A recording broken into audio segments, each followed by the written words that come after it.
everyone, this is Wayne Rivers at FBI, where we build better contractors. This week I want to talk about making the transition from entrepreneur to executive. Sounds enticing. It's inspired by an article from Entrepreneur Magazine in May of 23 by Clayt Mask. I think I said that right. There's a tipping point in the life cycle of any company, construction companies in particular. And Doug Tatum wrote a book, in the early 2000s, Too Big to Be Small and Too Small to Be Big. It was actually, the title is No Man's Land, but the subtitle, Too Small to Be Big, Too Big to Be Small. Really a great book. How do you know that you're at that inflection point, that tipping point? Okay, here's a few signs. You're working way too many hours. Your home life is in disarray. You're feeling exhausted or maybe burned out.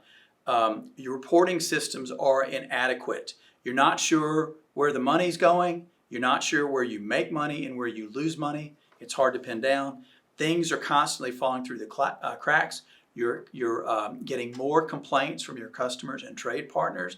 You feel out of control, and you don't really see a path forward. When you have those symptoms, you really need to take a step back and reassess, because you're at that inflection point. You might be too big to be small now, or you might be too small to be big, if that makes sense, okay? Now, what about this is important to you? Well, I think every construction firm, as they grow, experiences these inflection points. And as you grow from 10 to 20, from 20 to 50, I think it's multiple inflection points that you experience. And you've got to take a step back, really, reevaluate and reinvent the company. You've got to build that infrastructure that you need. You know, nobody builds a 10-story building with a 3-foot foundation, right? If you're going to build a tall building, you have to have a great, solid, firm foundation. And as you build your company upward in volume or complexity or whatever, you've got to have that infrastructure in place, or that's going to be a pretty unstable structure. So 4 quick tips for what you do about it when you get to that inflection point, okay? You need help. Number 1, shift your mind. You know, contractors tend to be rugged individualists. I don't need help. I can do this. I'm not going to the doctor. I don't need help.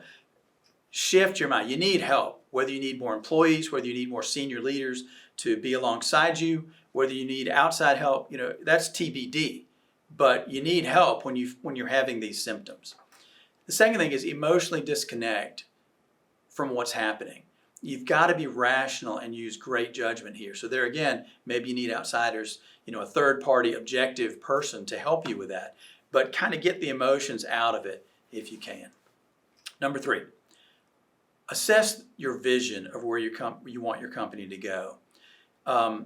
Is your vision yours alone? Are you on this path all by yourself? Or is your vision something that can be co-created with other people in the organization? Can you amend the vision? Can you shape the vision to give you more of what you want in life and less of what you don't want? Do the people in your organization have alignment around your vision and mission and other things? If they don't, then you're going to have a very chaotic existence as you try to get to that next plateau. 4th thing, I don't even have to say it, utilize a strategic planning process to get you where you want to go, to get the best thinkers in your organization on this topic, on this subject. Where are we going? How are we going to get there? Who do we need to help us get there? What systems and processes and technology do we need to get there? Those are all very, very difficult questions to answer, but the process of planning, mapping out the strategy for your company for a different future is one that will serve you well. So we'll make this slide available in the link. So now, you think we're coming up with these things all the time. Dennis came up with this slide. Dennis joined us in 2001. I think he came up with this slide in 2003 or 2004. And we really haven't changed anything on it.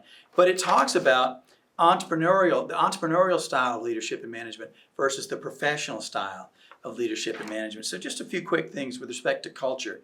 Entrepreneurs have loosely defined family-oriented cultures. Professional managers have well-defined, intentional, performance-oriented cultures. The second thing, leadership. Leadership is ad hoc, laissez-faire in entrepreneurial companies. It's very personal. In fact, it could change day to day depending on the personality of the senior person. Professional management organizations have consultative or participative leadership. They develop leaders in the organization. Planning, ad hoc, entrepreneurial organizations, planning is only when we need it, only when the fire breaks out, only when the emergency is staring us in the face. Then we'll take time to maybe plan a little bit. Planning is a formal, systematic undertaking in a professional company. So this is well worth getting, discussing, sharing in your organization among other people. Download the slide. Happy to talk to you about it sometime if you like. This is Wayne Rivers at FBI, where we build better contractors. And don't forget about the final boot camp of 23 in Raleigh in November. Thank you.